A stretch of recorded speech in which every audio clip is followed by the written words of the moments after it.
Hello, and welcome to Smile TV. I'm Portia Evans. Our very special guest with a very important show is Dr. Chris Williams, who is the director and CEO of the Smile Community Action Agency, the agency serving 3 parishes in our area for close to 50 years now. I'd like to thank Dr. Williams for being on the show. Thank you so much for the exclusive here at Acadiana Open Channel. And we're here to talk about a lot today. So much in the news about Smile lately, so much negative. I said, let me invite the director to be here and to explain to us his vision.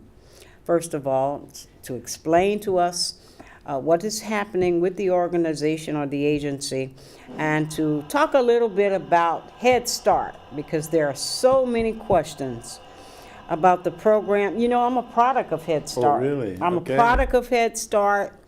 That was my first job. All right. Out of Grambling State University. That was my very first job. My son attended Head Start. All right. You know, they didn't have Head Start back in our day. No. And got ready for kindergarten. Yeah, we had regular kindergarten. But tell us, Chris. Yes. I mean, after the devastating news about $17 million and the Head Start program, tell us your thoughts. Well, we're very, first of all, let me thank Acadiana Open Channel and Smile TV for allowing us to come and share and, first of all, bring the good news of Smile Community Action Agency. And that is, we've been in existence. We'll be celebrating 50 years of existence in October of 2018, and we're preparing for that. The agency has been around since 1968. Serving 3 parishes. Serving 3 parishes of St. Martin, Iberia, and Lafayette, and with an abundance of services that lends itself to our young people from birth to basically high school, to providing services to our elderly through our RSVP program and volunteering for that, to our LAHEAP program and our housing counselors and first-time home buyers program, to Head Start and Early Head Start.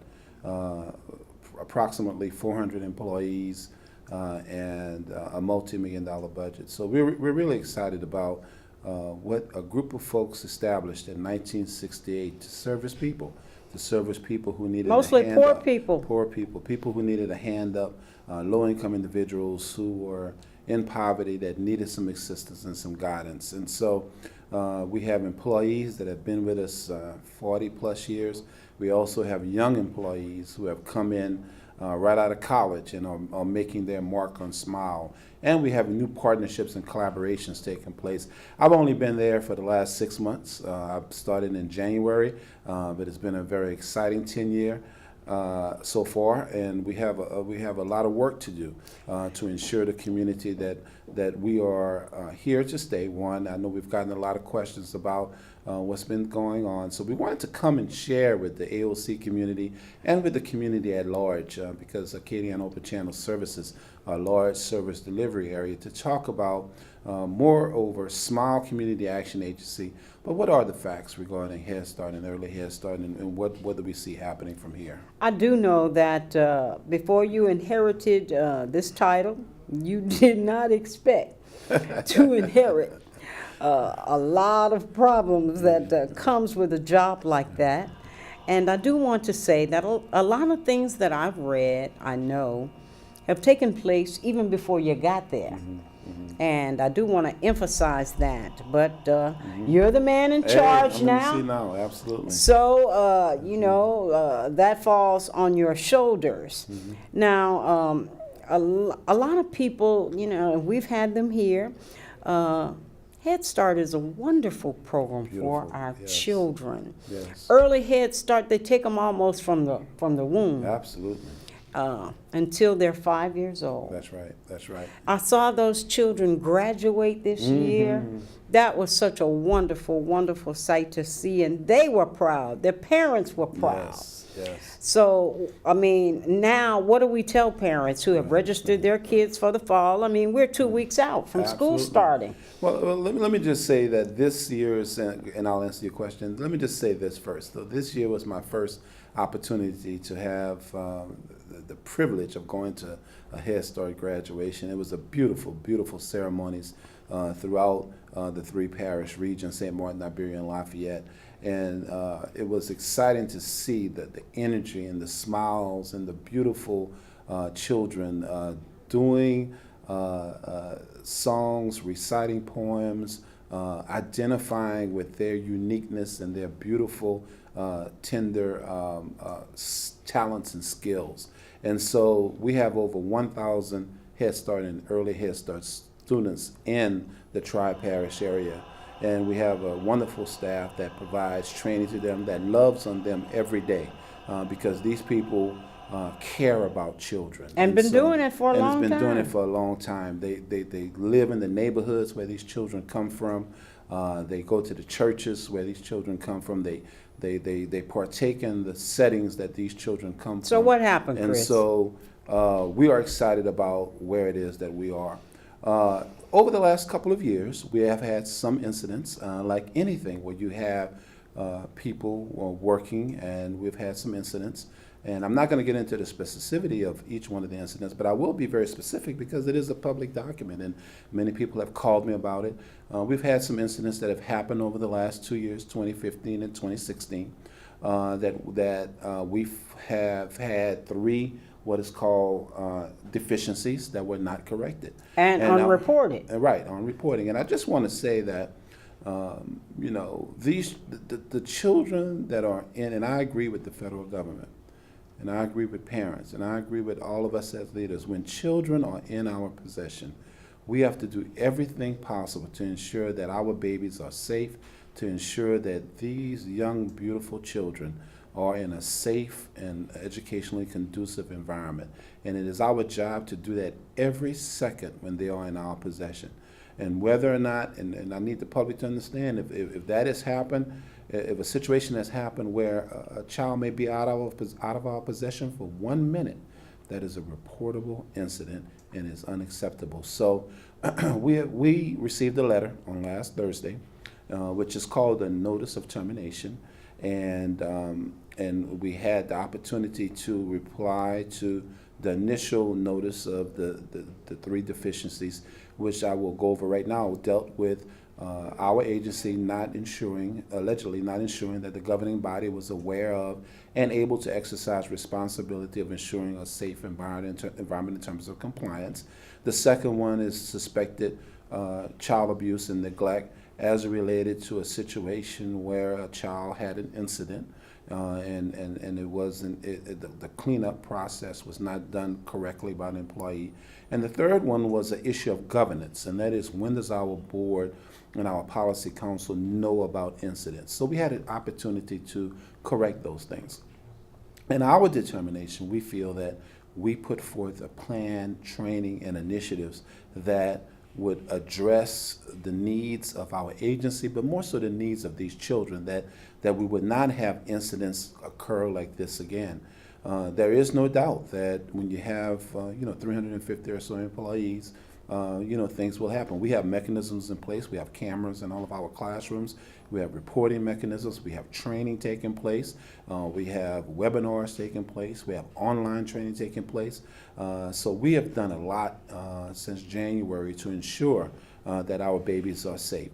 And so when we received this notice, we were, it shook us to our core, because we know that the employees of Smile Community Action Agency, and particularly the employees of Head Start and Early Head Start, the teachers, the aides, the family counselors who work with parents and families every day, They're not doing it for the salary that they make. They're doing it because they have an infinite love for children. And so when we got this notice, it shook us to our core because we believed that we had put into place compliance and training mechanisms to ensure that these three things would not happen again. One, that when we had incidents of a child maybe having an incident with the restroom, that we would know how to handle that. The second one, it was the misdirection of a child. So, for instance, Portia, if a child is falling or something's happening to a child, there's a certain way you have to grab the child, that you have to handle the child. And if it isn't done that way, that is a reportable incident. And then the last one is that our board and our policy council know immediately when we have to report anything to licensing. I don't believe in abuse of children, Oh, especially Yeah. in any kind of way. And when I read the article, I read it, I had to read it about 5 or 6 times. And I read a child was scratched. And I cannot believe in my heart that a grown person would intentionally just scratch a child. I didn't believe that in my heart. And that's a form of abuse. If I were a parent, yes, I'd be mad. When I read a child was pinched, I said, oh my God. Because as a child, I remember coming home with whelps on my legs. And I went home and Mama said, you deserved them, evidently. But things and times have changed nowadays. I remember the teacher in my classroom all through elementary, middle school, kindergarten. They had a paddle, a wooden paddle in the classroom. I remember the principal having a leather strap. You never wanted to get sent to the principal's office. But times have certainly changed. And so I'm hoping that we can recoup and make some corrective measures and do some things differently. You know, maybe some more vigorous training needs to be put in place. I don't know what needs to happen. Well, let me speak to that, because the agency up until this point has not responded, and we are going on a campaign to inform and let the public know that each one of these incidents, whenever there's an incident with a child, we will aggressively pursue and take necessary action, because each one of these babies, each one of these children deserve the very best. So what we have instituted, and we instituted during this corrective action plan, was mechanisms to ensure that this would not happen again. It included extensive training. It included extensive notices to the board. It included extensive webinars. And so we put into place, under the direction of a number of people, national and state people, protocols in place that trained all of our employees. And what we hope to do is to put forth an appeal that the board has now under consideration with, that will tell our story, and that we are one of the premier programs in the United States of America. We have a staff that loves these children, and the non-corrected items that we have identified with, we will be able to hopefully convince the powers that be that it is not the will of this agency to ever put a child in harm's way. And if an employee or if anyone in our employ has done that, we have protocols in place to, one, train individuals in the right way, but two, take whatever action that needs to be taken. We love the over 1,000 children that we have in our employ, in our classes, and we know that the people who we employ love these children, because I've been to those centers. I've seen the interaction. And a lot of good comes from it. A lot of good comes. There are many success stories Absolutely. that come from Head Start. Absolutely. I just want to say that there are many doctors today, many lawyers today that started in the Head Start program. Okay. And I do want to say that Smile does a whole lot of other things, including paying people's light bills. Now, the first question that we have when they come in there nowadays is Smile closing? Is Smile closing? So, Director?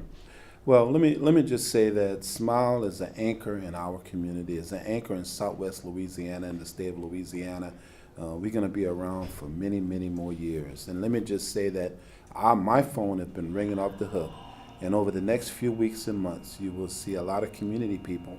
And it's from the ground up, elected officials and community people and pastors and priests and alumni of Head Start who said, I don't know what they're talking about, but I know what Smile is doing with Head Start and early Head Start, and we want to ensure that it's here for a long time to stay. But let me say this, there's also the parents out there, and I specifically now want to speak to the parents of Head Start and early Head Start children.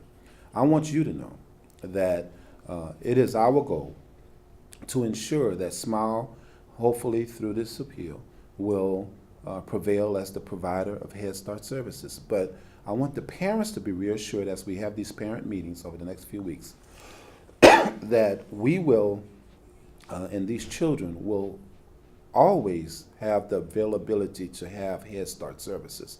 The service is a blessing to so many families. So what does a parent do right now? Right now that we are 2 weeks away from school starting and the norm is changed, what does a parent do right now? Well, a parent, what does the a parent? parents are receiving communications from Okay. the agency that basically says that your child has been accepted into Head Start. Okay, The program continues to operate. okay, The parents are getting a notice that if there are any questions, they are to attend certain meetings that we're going to have, that we'll have a question and answer session, and we will do that. We will answer all questions. all right. Now, I want to ask you, Dr. Williams, about, you've been there since January 2017. January 9th. What about your vision for the agency?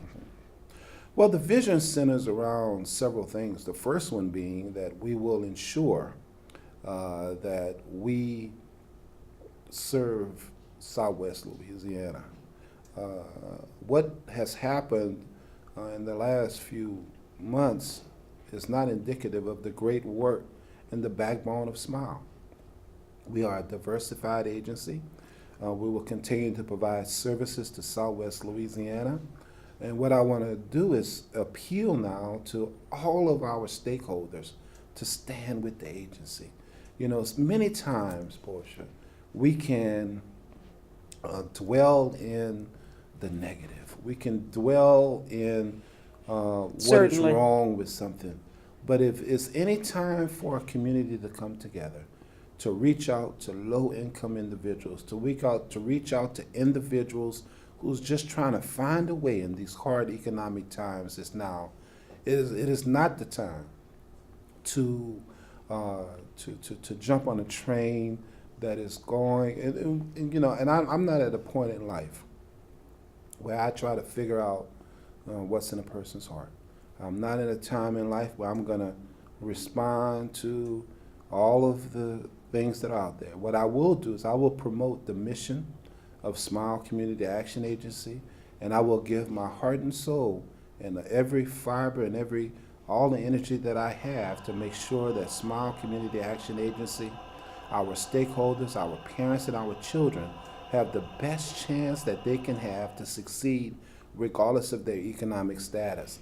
And I've been in education for over 30 years, and I've met a lot of people throughout the country and throughout this state, and I believe that at the end of the day, we will come together to ensure that we continue to provide services, and we do it with our heads up, and that we not take the route of people who want to go low. We'll take the route of people who want to go high.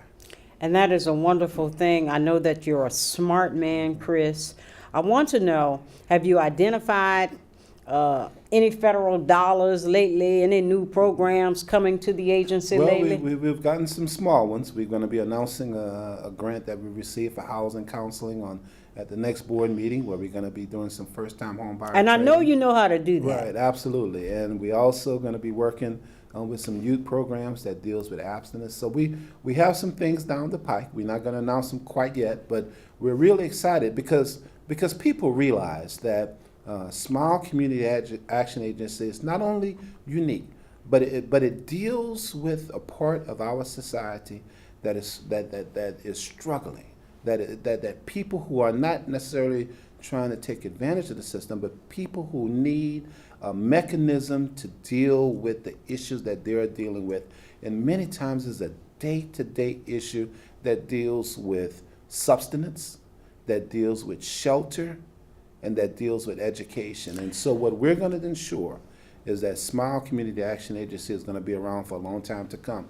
I heard a speaker at the Acadian Ambulance Paramedic Luncheon just a few weeks ago. And he was a profound speaker, a former coach. And the thing that he left me with is that the strength of a community is to have true and honest dialogue with each other. And to, whether you like each other or not. Yeah, and to engage with people that you would not normally engage with.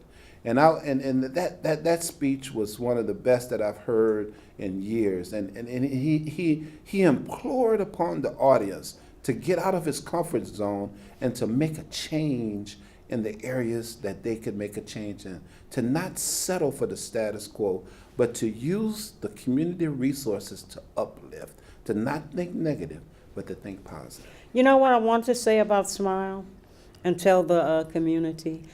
There are not many organizations left that provide services to the people of this area. You know it, and I know it. Not many left that provide the kinds of services that this organization provides. And I have heard from many. I'm on radio, I'm on television, I'm everywhere all over this community. I have heard from many. Miss Portia, can't let it go down. Right, that's right. You know, so we are expecting a stand from the people. Right. You know, it's like powered by the people. That's right. We are expecting a stand from the That's right. people. That's right. You know, and we've come together for a lot of things. And, you know, prayer is a powerful thing. Oh, yeah. And we ask the community, as you go to your services over the next few weeks, you keep the agency in your prayers. The prayer warriors to lift Smile Community Action Agency up, because it's going to take a blessing from a lot of people to ensure that we get through this. We have nothing to hide. Our books are open. I don't respond to all the negative stuff because my energy and my soul doesn't take me there at this point in life. What I will do, though, is ask that the people of a good heart will continue to ensure that Smile continues to exist and that we prevail in making sure that we continue to provide the educational, the social, the economic, and the housing services to the citizens of Southwest Louisiana. And we are going to wish you the very best of luck. We do want to make an appeal to all our area legislators that they would get on board. And I've spoken to many of them who are already on board. They are. And that we would promote the goodness of this organization, and that we just want you to know that it's coming. It's coming, and it's coming back. And we know that you've had identified some things that we're not going to announce right now, but it's coming, and it's coming back. And like I said before, there are not many organizations in this area. I know at one time, you know, being a resource person, you could send people here to get service, here to get service, here to get service. Not many of those organizations left. No, it's hard. Not many. It's very heavy lifting. And, you know, 1 in 6 children in the state of Louisiana go to sleep hungry every night. You know, we have some serious educational challenges that's taking place. We need to come together. And then we're hearing they're going to cut the food stamps? Right, Come on right, now. right. And we need to come together now more than ever. And I'm just really excited about the calls that I've received from people throughout the country, from people throughout Louisiana, and particularly Southwest Louisiana, that said, look, We don't know all that's going on. But we with you. But we know that the agency would never harm one of those children, that would never put them in harm's way, and that we know that the agency will ensure that there are mechanisms in place to make sure that our babies are safe. And I want to just say here today on your program that with every fiber of my being, that I will continue to work to ensure that that not only happens now, but forever in terms of the services that we provide. Thank you so very much, Dr. Chris Williams and Smile TV. I'm Portia Evans. That's going to wrap up our program for this week, and we'll be back again next week with another topic, another guest, and something else. In the meantime, you be blessed, and bye-bye.